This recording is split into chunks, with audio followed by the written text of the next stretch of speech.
Good morning, guys. Myself Sandeep Kumar Reddy from Ingenious Competitive Training Academy.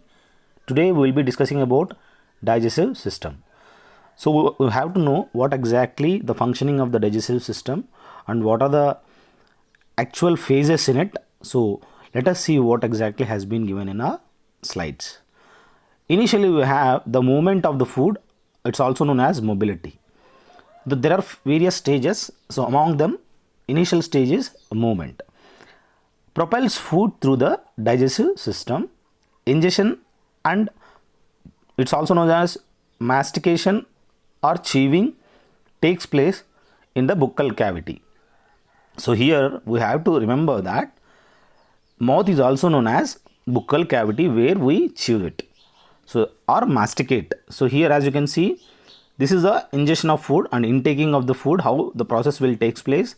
I'll just go through once, then you will remember everything. So the whatever the food it has been taken, once it goes into the stomach, it is known as starch. And as you can see, the pharynx and esophagus, so in the stomach you can see, and after this end portion of the stomach is known as a duodenum, followed by small intestine.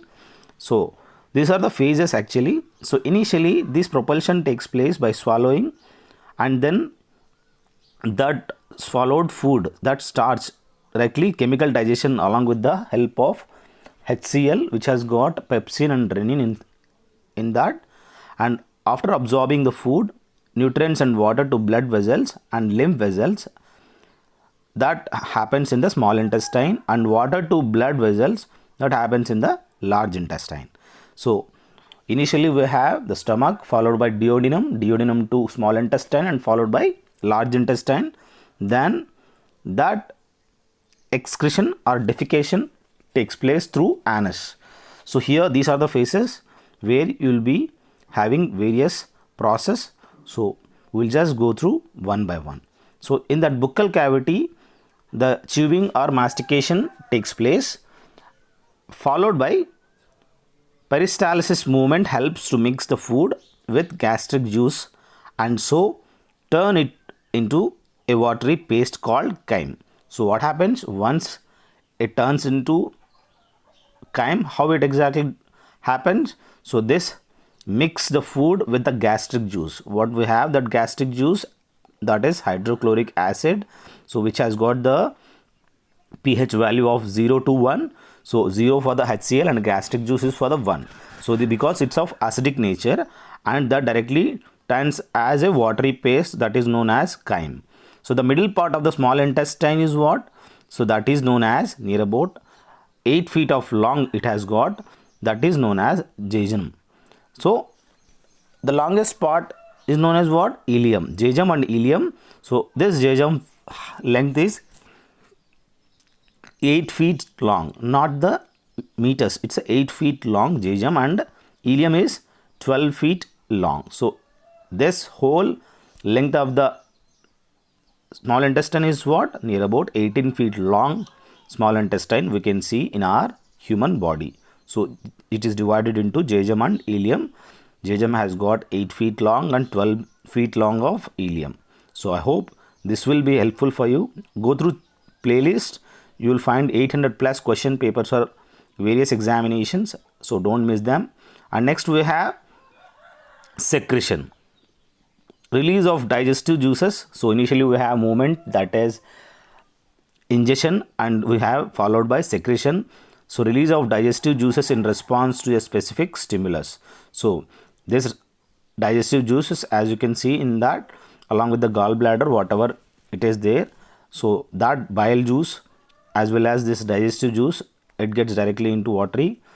So this secretion takes place after the ingestion. So after the secretion, it is digestion. So the digestion, it's a breakdown of food into molecular components small enough to cross the plasma membrane. So what we have to remember is, followed by this secretion, there will be a digestion. So the first part of the large intestine is known as what? Chiasm. So this is one type of, this is first part of large intestine, followed by small intestine. You will find the first part, that is cecum.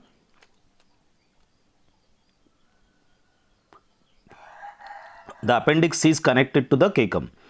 We should know exactly the appendix role in our human body is nothing. When there is a bulge or there is a growth in the appendix, it has to be removed. These are all vestiginal organs. We should know what exactly the male portion of the nipples as well as appendix and wisdom teeth, these are all vestiginal organs which are of no use. Without them also we can survive. So here it is connected to, cecum is connected to what? That is connected to appendix. Here the breaking down of food takes place into molecular components small enough to cross the plasma membrane. So this is one of the important part in the case of our digestion.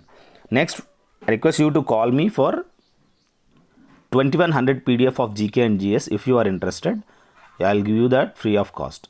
Next we have absorption. So initially we have ingestion and secretion, digestion, followed by absorption is the fourth one.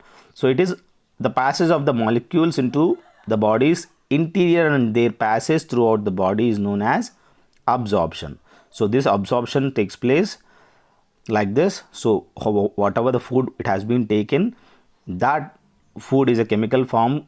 We want to do some work. So for the movement of the body throughout the body, for proper functioning of the body, that directly get absorbed, then only we can start working. So passage of the molecules into the body's interior and their passage throughout the body. So this happens, absorption. Elimination, this is the final phase. It's also known as excretion. Removal of undigested food and wastes. Whatever we had taken, that directly be removed by the excretion process.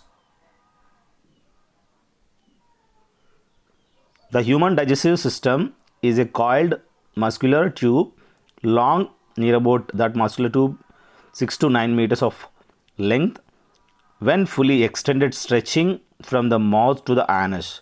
So here we have to remember that, as I had told already, whatever the starch gets, once it is fully digested and absorbed, then followed by the large intestine, where the excretive waste will come from the anus. So as you can see, this defecation takes place by the motion. So I hope these are the few things we have to remember.